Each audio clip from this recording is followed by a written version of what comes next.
Because we were in that tunnel vision, we should have asked for help before, whether it's organizations like the one you run or having cooperative development. We should have stopped at some point and say, look, let's form a cooperative of 6-7 people, maybe stop trading for a couple of weeks, reorganize and go ahead with new energy. But because the bills came in, they kept coming in, you have to pay the rent, you have to keep your customers happy. We kind of never did it. But we still loved it. We learned a lot. Now thinking about it, we could have done things different, which would mean that besides loving it, we might have been in a better position now. We'll hopefully won't be making the same mistakes in our new ventures. Today's guest is Ignacio Gomez, commonly known as Nacho. Nacho is one of the core members and the head chef of the worker cooperative Black Cat Cafe in Hackney, East London. In its current formation, the Black Cat Cafe has served delicious vegan food for over 10 years. It is a landmark in the vegan, the cooperative, and the activist scenes, and has over 1,000 reviews online with almost a perfect 5-star rating. Black Cat Cafe's future is currently hanging in the balance, though, as its 2 core members, Nacho and Carla, have decided to return to Europe. This poses an existential threat to the cooperative, which has been trying to recruit new members and raise money to fund the transition. And we'll be hearing more about that from Nacho now. So, Nacho, welcome to Punchcard. Thank you very much for having me. It's a pleasure to be here. Thanks for coming. Working in a workers' co-op and a forward-facing workers' cooperative like a cafe, you must get asked what a worker cooperative is. Yeah, very, very often. A couple of people question us, what the hell are you, communists or something like that? But mostly it's people who really don't know what it means. So when people ask you what a worker cooperative is, how do you respond? Like I just give the example of what Black Cat was, like a group of people who run the place together. They take the decisions together horizontally. Every people part of the co-op has one vote. We kind of always try to get consensus in decision making and stuff. People who join as a workers, they can opt to take part of the co-op once they spend, like I think it was around 8 months with us. And then they have the chance to join. Cool. And yeah, so you grew up in Santiago de Compostela, which is in the northwest of Spain, in the region known as Galicia. And there's obviously a very proud tradition of kind of Galician independence. Did that have an impact on kind of your early politics? It does, yeah, because there is very left-wing orientated. It's anti-fascist, not like conservative like it can be, for example, in Catalonia or the Basque Country. I started going to protests, all kind of things linked to that movement. What age did you start going to protests? Around 15, 16 years old.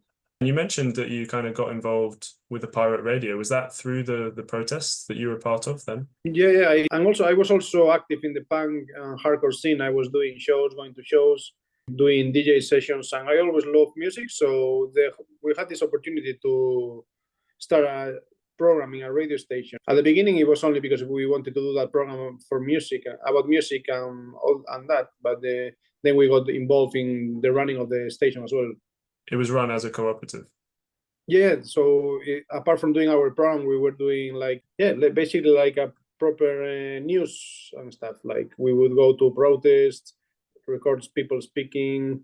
And it was hyper local, wasn't it? You didn't do national stuff. It was more focused in the city, yeah. And then you mentioned as well that kind of while you were at university, you did some union organizing as well. Also linked to all this movement, there was a massive left-wing kind of independentist students' unions and stuff, and I was part of it. That's where I started to learn about positive discrimination, all these kind of things, like it was basically, it sounds corny, but it was my school of politics, basically, yeah. Yeah. No, I don't think that's corny at all. I mean, we all got to learn it somewhere. Yeah. I mean, I learned in a housing co-op. You learned in your student union and a pirate radio. I mean, it's, we all get there in a different way. Yeah. That's the beauty of it, no? Yeah. And then you decided to move to England at some point, or? When I finished my degree, I thought, let me learn English, get better at it. So I got a job in Ireland first.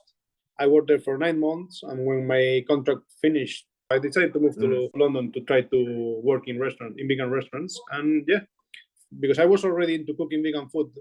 I've been cooking vegan food since I was 17, something like that. I was doing what I told you, like gigs and stuff. So I was doing food for backstage, food for benefits. I wanted to work in a professional environment. I landed in Pogo, volunteer-run vegan co-op, start cooking for paying customers, which was good for me. And how did you find out about Pogo? It must have been through reading in a fanzine or reading in maybe in the internet or something. Back then, Pogo was kind of like a really little bit of a mecca for vegan hardcore punk people. Did you hear about it before you even moved to London, or Yeah, before, yeah. how long had it been going before you got involved? I think it had been going around 2 years or 3. What kind of form did that take in terms of like you were working together? Were you all kind of workers? Did you have to work a certain amount of hours in the cafe to be a member, or was it completely open? Anybody could be a member?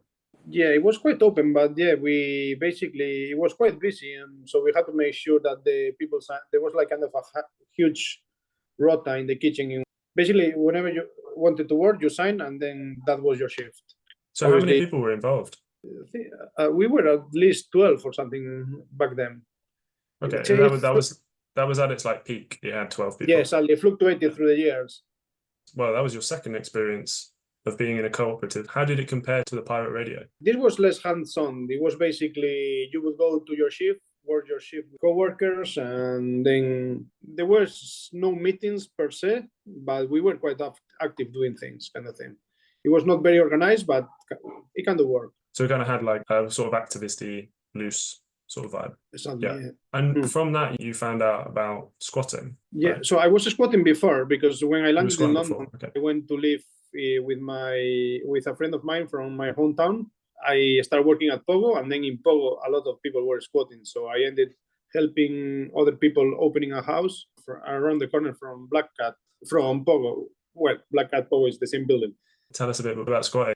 Obviously, it facilitated you all to be working at Pogo because you didn't have to pay an exploitative rent, and so you had so much more free time, basically. Sadly, yeah, it was essential for us to be able to work for free and put effort into this project. So basically, squatting, how it worked, there's like a network of people who tell you there's this empty house all over London, and then what you do is you monitor if the house is going to be empty, for how long it was empty. Once you manage to get in because they forgot the lock or the door open, you stay living there. If you're lucky and the owner lives elsewhere and doesn't care about the property, you might go unnoticed and live there for ages. If they want to make you leave, they have to go through court. It's not that they can come with the police and evict you on that day, because you put like a paper on there. I forgot now what you might call it like a notice, right? Maybe. Exactly, yeah. And then from there you put all your effort into cleaning it. You get the electricity going, you get the water going. Some of the houses we lived in, it was luxury almost. Like it was very clean, very like even better than some of the houses I lived paying rent for at some point. Yeah, there's a huge network of people that let's say you need someone to carry your thing from one house to another. You call this person.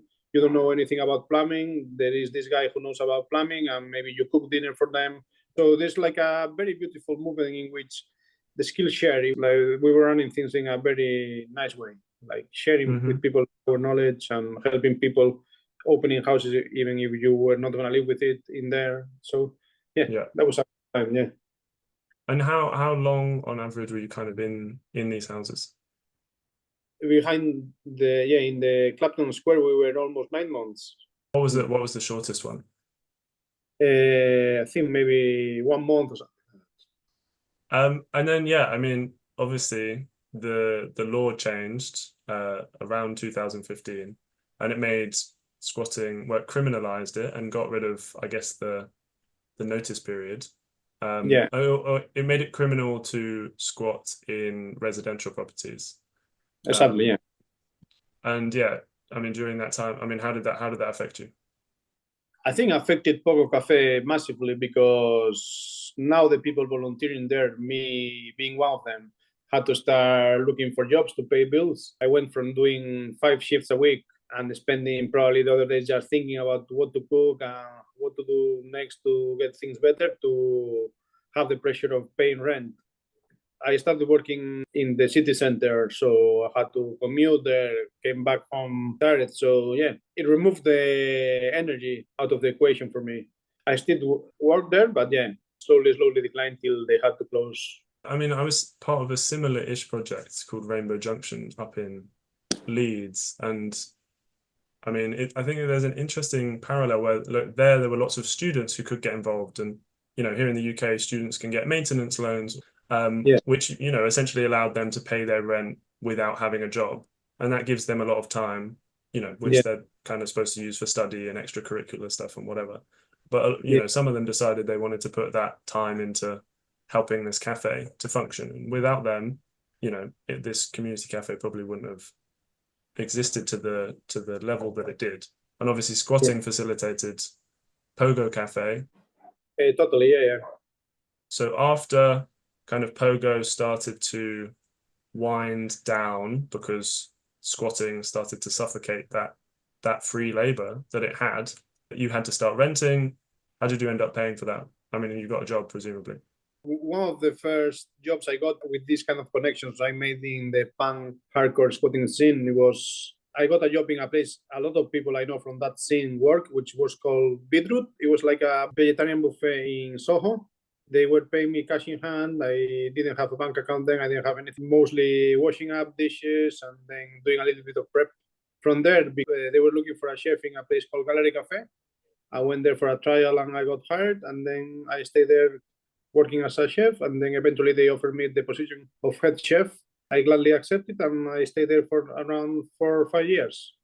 And how was that kind of in a traditional privately owned restaurant? It was hard. It was because basically, the people running it, they just care about making money. Although I got along well with the Beetroot bosses, you could feel that was the only aim. Then in Gallery Cafes, because there was the component of trying to make everything big, and so I felt that a little bit of activism as well, and that was one of the highlights for me. So if you're enjoying Punch Card, then please consider supporting us financially. I would really like this podcast to be funded by its listeners and not have to rely on advertising to keep it going. If you want to help shift the conversation away from privately owned businesses to worker-controlled alternatives, then go to our funding page, which is at opencollective.com/workerscoop/projects/punchcard. Bit of a mouthful. The link will be in the show notes. We're currently running at quite a modest budget of about 600 per episode, and Workers Co-op has funded the first 3, but after that we'll need to raise our own money to keep it going. If every listener that we've had so far gave between £1 and £15, we'd already have reached our target. Open Collective might be new to some of you listeners. It's a bit like Patreon, but it's not run by venture capitalists. So if you haven't heard of Open Collective, it is a really innovative platform, and I recommend checking it out, whether you contribute to Punchcard or not. Open Collective allows organizations and groups that don't have bank accounts, like community networks and solidarity campaigns, to manage their finances online easily and transparently. We'll jump back to London. So how did you end up starting Black Cat Cafe? So Black Cat Cafe started because one of the members of Pogo who left at the beginning had always wanted to open her own place. So after Pogo closed, she jumped in with a group of people and took over the same building where Pogo was. It was a cooperative of 5-6 people, but a lot of them left really quickly because I think it was too much work for them. My friend Caroline asked me if I could come over to give them a hand. And that's how I started working, helping her. Eventually got busier and busier, and she got a little bit of a burnout. So she offered me to take over together with other people. That's how we took over with a... Were you paid from the beginning? Yeah, not very much, but yeah. Yeah, something. Yeah, something, yeah, which was something. Tell me a bit about the history, because obviously been going for 10 years, running really successfully. Whenever I tell anyone about it or, ask people about it, they're like, oh yeah, I love Black Cat, it's amazing, if they've heard of it, obviously. But yeah, how did you build that up? Did Pogo already have like a really good reputation that you were able to build on quite easily? Not towards the end. Towards the end, it was declining a little bit because there was times that they were closed and other times there was someone cooking who was not a cook or whatever. So I feel that we have to rebuild everything. It went from being slow. I don't remember very vividly how it happened, but yeah, it basically went from being quiet to people saying, oh, I don't go to Black Cat anymore because it's always busy. I can never find a table, kind of thing. And yeah, you have no secret sauce for how you did that. It just suddenly happened.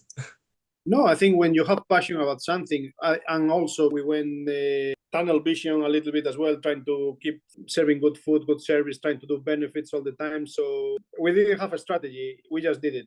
So what were some of the successes that you had over the years? Some of the moments that you were maybe most proud of? Two things. For me, it was a way exposing people to vegan food, showing that vegan food can be tasty. A lot of people coming through our doors that were not vegan or vegetarian. We do it for a reason, but it's a good introduction for people to start thinking about the other issues we are fighting for. Another one is we did benefits for all sorts of things, animal rights sanctuaries, activism campaigns. For me, being vegan is much more than only food. So we achieved that by allowing people to raise funds for different causes, exposing people to political issues. So that's one of the things that makes me happy because that's my life basically. Yeah, and I think something that really stands out to me about Black Cat Cafe is that it did kind of wear its politics so overtly. And to me, it kind of feels like maybe more of a European thing to be like that. It seems like all the cafes have like a political aim, and it might be that, English people are just very closed off and we hide everything and, very polite and we don't want to offend anyone. But yeah, no, that always stood out to me about Black Cat. Thank you. How did COVID affect you? So yeah, COVID, it was a weird one because we didn't know what was happening basically. But we had a kitchen in another place also in a pub in Old Street.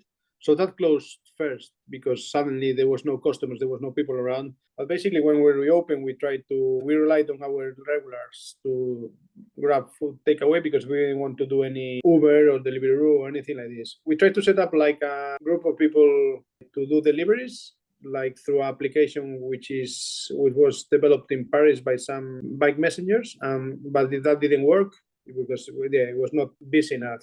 Mm. I think that organization you're talking about is called Co-op Cycles, the French one. Yeah, there's I think it's a co-op as well. Yeah. So yeah, we survived COVID.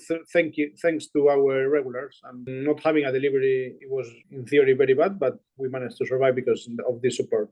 Also, veganism, like 8-9 years ago, it was a bit more militant. So people would support you for being vegan and for what you fight for and for what you do for the community and everything. So most of our customers are still old school vegans who believe that veganism should be something more than food. And I know that during your fundraising campaign recently, and I remember seeing someone on the video who was kind of talked about animal rights, and obviously that's connected to veganism. But since you've been such a central point for quite a lot of activisty stuff within Hackney, and I imagine they're quite a dedicated sort of audience or customer base. Like, was that kind of accidentally your strategy to just because it's kind of the giver's gain principle, right? Like you give people space, and these activists who don't have a huge amount of money, you make sure that they have a way to get food or have space to meet.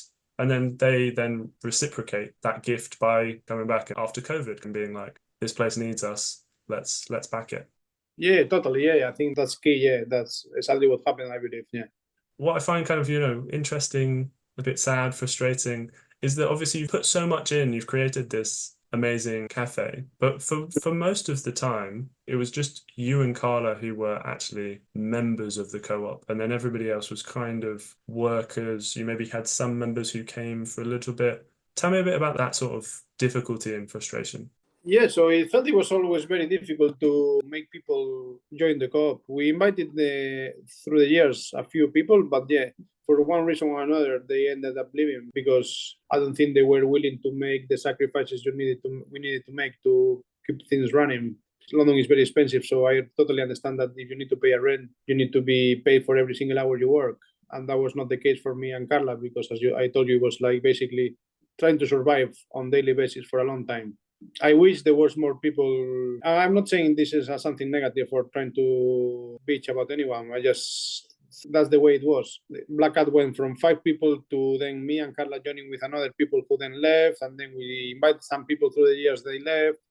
It was putting off fires constantly, basically. I guess you kind of hinted at it a little bit there, but do you think that the main thing that put people off was that like you weren't able to kind of like make enough money to sustain people's rent and stuff? That was the main issue? No. The people working for us were getting paid normal wages for London. We were always aiming to pay them as much as possible. But me and Carla, some of the months we weren't able to get paid, for example. And what people saw, that they saw you kind of making these sacrifices, and they were like, well, if I become a member, then I'll have to make these sacrifices. I don't want to do that. Is that what you think was happening? That's what I think is happening. Yeah. Did you tell them that as a member they wouldn't necessarily have to make those same sacrifices? Yeah. And some of the members joined and they were paying normally, like for every single hour they work. But then for some reason or another, they decided to leave. Well, I mean, I think sectorally, like there's a massive amount of turnover in the industry. So, I wouldn't put it all on your shoulders. And then also, with London, I mean, London is mad. The fact that if you just get paid and you're then putting 70% of your money that you earn straight into accommodation, lots of people get sick of that and move, or, move to an industry where they make a bit more money. Definitely, yeah. Previously, we've spoken a little bit about reflections and learnings on things that maybe could have been done differently. Do you want to go into that a little bit? Because we were in that tunnel vision, we should have asked for help before, whether it's organizations like the one you run or handling cooperative development. We should have stopped at some point and say, look, let's form a cooperative of 6-7 people, maybe stop trading for a couple of weeks, reorganize and go ahead with new energy. But because the bills came in, they kept coming in, you have to pay the rent, you have to keep your customers happy. We kind of never did it. Sometimes it's the most ridiculous thing. It's like just take one day off and go to Dalston to speak with Douglas. But sometimes you don't even have the energy to do it. It seems to be a very typical problem. Like, it's very easy to be like, these are my immediate issues and they need to be sorted right now. It's very difficult to take a step back and be like, okay, I'm going to sacrifice one day of work so that I can go and speak to somebody who might be able to help us turn this around. And just, for people listening, Douglas is one of the kind of community developers at Hackney Co-op Development here in North London. Some of the kind of specific things that maybe would have done differently was kind of around like overstaffing, right? I think because we got very fast, very quick, we always wanted to keep our customers happy. And how business thrive is by going through stressful situations, making your workers work very hard. We were not this kind of people. So we always hired people when like other workers ask, oh, it's too busy, we need 2 people here. In order for you to thrive and make money, you might have to get that person to go through a very stressful situation. But we never did that. We always hired people. I think we ended hiring too many people. Did you ever have the discussion, if we hire another person, that's going to increase the wage bill and, may mean that we'll have to take a pay cut? Or they said to you, we need more work. You just were like, okay, cool. We did. We kind of didn't question it. We just went for it. Yeah, I mean, do you think that was a bit of a mistake then, not talking to your colleagues and, I guess, workers and having those conversations about these are the sacrifices we have to make if we're going to hire more people?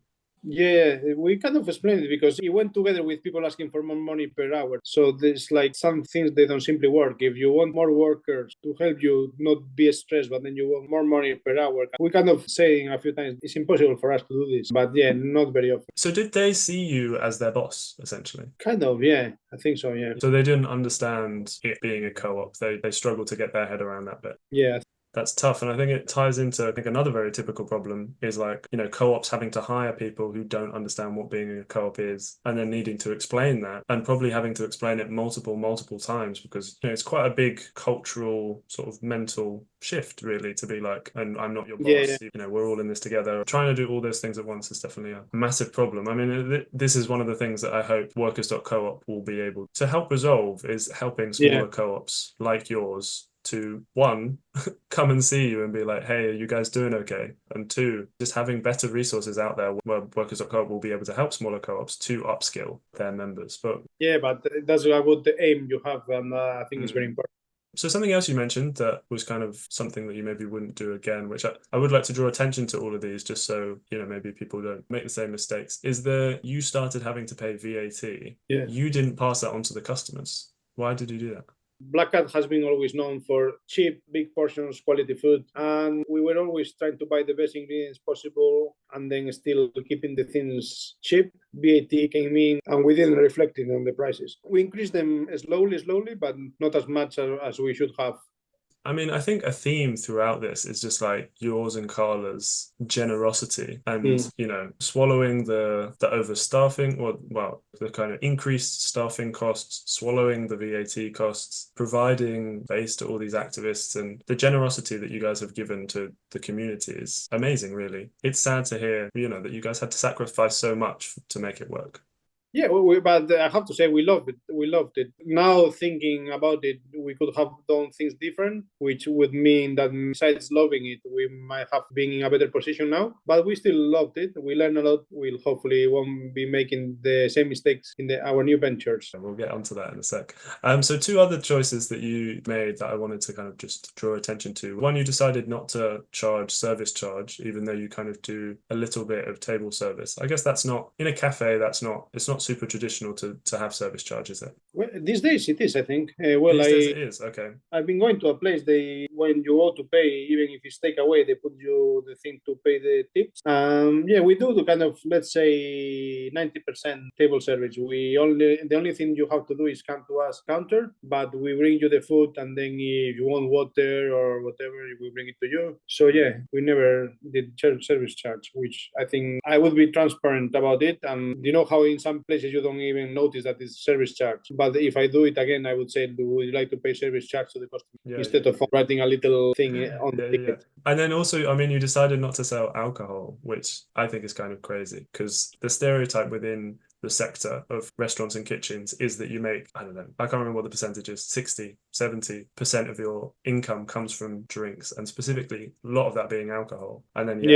the food is just to get people through the door. Neither me or Carla drink, and we haven't drank for the last 30 years, maybe, or something, or 20 years. And it's not that I have anything against maybe having a beer with your meal, but a lot of people make drinking a way of living kind of thing, like they do it for the sake of it. So we knew it could make us some money, but we decided not to do it because that's what we believe. We considered towards the end to try to make a little bit more of money, but yeah, we never went for it. No, fair enough. And I think I was slightly hyperbolizing then, because obviously you're a cafe that opens till 4, so you're probably not going to sell that much alcohol. No, we used to open till 9 before. You used to open till 9, okay. Yeah.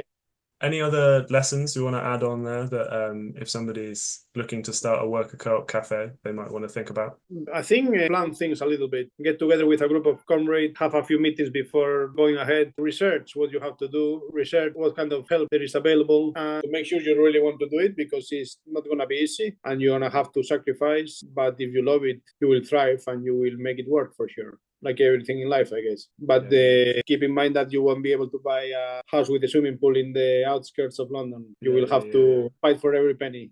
If you are passionate about something and you put the hours, even if it's very difficult, there are room in this world to build beautiful things like what we try to do and you guys try to do. So we can do things outside of the margins of what the system is. And I think it's a beautiful thing. So try to do it. On that point of have a bit of a plan, did you feel that at the beginning of Black Cat, it just started really quickly? You had no time to plan anything. You just had to get going from the bottom. Sadly, yeah. You tried to run this fundraiser. I think you were trying to raise between 70 and 90K. You weren't able to. I think you raised 5. And what you said to me before was that people said to you, if you and Carla were staying, they would have given money. But because it was for this new project, it was kind of risky, and maybe they didn't trust it. They didn't know who was getting involved. So there was a kind of fear there. You did that process for about 6 months. You were trying to find people and trying to... The campaign was on for around 3-4 months. It was 3-4 months, okay. Through that, you did have a few people who were interested. How was that experience of getting people through the campaign, trying to get them involved and trying to get them ready to take over the cafe? It was a good experience. This group of people, none of them they couldn't put any money on the table, basically. So we had to make sure that the campaign was working in order for them to take over. We were very excited about them. They even did shifts in Black Cat, and they had a lot of potential, but it didn't go ahead because we had to cancel the campaign because it was not successful. But it was really nice to see that people are as passionate as us about this project, and they were willing to put the hours, start running it. Sadly, it didn't go ahead. Yeah, sadly, it didn't pan out.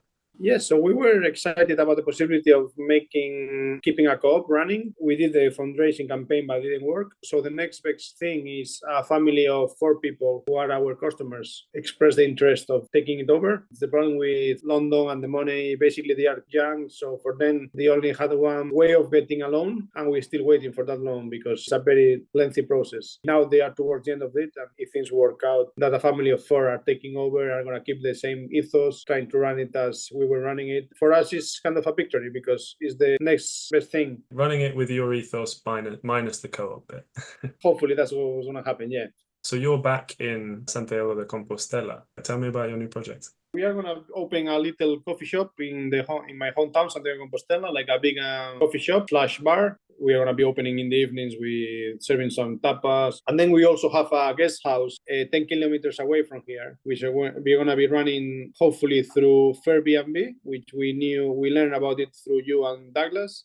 Which you want me to explain it? I can do a little bit. Airbnb is a international cooperative that started in Italy, and the idea is that it's an alternative to Airbnb. And I think if I remember correctly off the top of my head, 11% of the money made, instead of going to shareholders, goes directly into local community groups that the guests can choose when they sign up to visit. So yeah, I don't know what kind of community groups you have near you, but we already chosen Animal Sanctuary, which is relocating and is working from just outside our hometown. And animal sanctuaries are essential, and for me they are the heroes of the vegan movement, like because they are constantly working, constantly having to pay bills, and yeah, they can do with any help they can get. So we'll support them through Airbnb.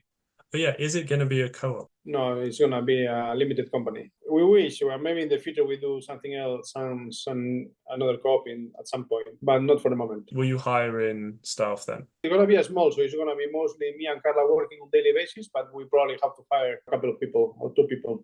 In some ways, there's a bit of a sad story for me. You've been doing co-ops for so long. Black Cat was so exhausting, you're burnt out, and you're now going to try something else in the kind of traditional business hierarchy sense. Well, I'll probably try to make a living out of this traditional business, but I'll have in the back burner a few ideas to maybe they can run as a co-op. You know, I have no doubt that you're going to run a very ethical business. Let's see, yeah. Well, yeah, let's see. Maybe you'll turn out to be a greedy capitalist after all. Could be. I'm good. All right, well, thank you so much for being on. Thank you very much for inviting us. Thank you very much. It was a pleasure. Thank you, everybody, for listening. Punchcard is released monthly, so look out for the next episode. If you enjoyed listening, please consider supporting Punchcard by going to our Open Collective page at opencollective.com/workerscoop/projects/punchcard and starting a monthly contribution. We currently have seed funding for the first 3 episodes from workers.coop, but we will need your support to be able to keep Punchcard running after that. If you are interested in finding out more about worker cooperatives, then check out workers.coop's website, and don't be shy to send any questions you have or ask for support by emailing solidarity@workers.coop.